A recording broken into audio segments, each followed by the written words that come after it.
Sekutaura kwatambozviita kuti akudyiwe rinopisa kuBotswana, zvizhinji zviri kuitika zvokwadi papinda vaadvocate Nelson Chamisa mugraundi. MaZimbabweans vafara vachiwevha nekupemberera. Ehe, tinavo maZimbabweans vakawanda vari munzvimbo ino yeBotswana, asi pazopinda vaMnangagwa taonawo vamwe vachiti hii zvizhinji zvanga zvichingoitika ipapo, asi vamwewo vari kuti haisi nyaya yekuti tingati vari kubhuliwa, but inyaya yekuti pamwe vanhu ndo mafariro avo, nzeve dzinosiyana, manzwiro anosiyana, nekuti kunogona kwanga kuri kutopembererwa futi kwanga kuchiitika. Asi pano tiri kuona pana MP wekusouth Africa anogara achitamba nemuswe wavaMnangagwa, achidherera, achinyatsotaura chokwadi chinotyisa ende chokwadi chisingataurike nemamwe maMP chavanovhunduka kutaura. Abuda panapa ari kutobuda ari kunyatsotaura kuti I see you are also here in Botswana.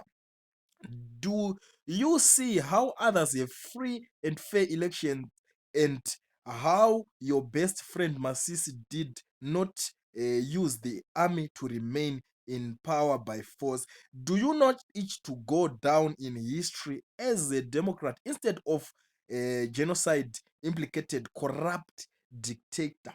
Ari kutonyatsotaura chokwadi zvisina kana kumbotya kana kumbovhunduka, ende vari vese muBotswana muno vatomboonana, maziso avo vatombotarisana maziso chaiwo, vatombosanganidzana maziso. Asi chekuti aitwe mukomana iyeye munongozviziva kuti panenge pasinawo, kana kuti mukomana iyeye kuti auye kuZimbabwe haana nguva yacho yekuuya kuZimbabwe, anotoenda kunyika dzimwewo ndokwavanenge vachingosangana vachiitawo zvavari kuita ikoko, handiti. Ende hapana pekuti ngaitwa sezvinoitwa mamwe maMP kana kuti vamwewo vanhu vanenge vari maopponent ekuti unganzi wazosungwa wazoitwa sei zvekudzvanyirirwa zviya zviya. Vakomana vari kunyatso kuratidza vaMnangagwa kuti aiwa, haikona kuita sezvamuri kuita ikoko. Tarisai shamwari yenyu Masisi haana kushandisa masoja kuti arambirire ari pabasa kana kuti arambirire ari pachigaro zvechisimba. Akatoona kuti adyiwa ndokubva atobvuma. Ndo zvamunofanira kudzidza kuita izvozvo. Ndo mashoko ari kutenderera, mashoko ari kutaurwa pano namusimaimani achiudza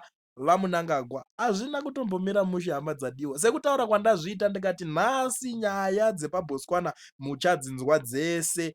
Rambai muripo, stay tuned, like this video kuti mukwanise kuramba muchiona mamwe mavidheos ari kuuya nemaupdates ezvinhu zvese zviri kuitika muBotswana muno nhasi.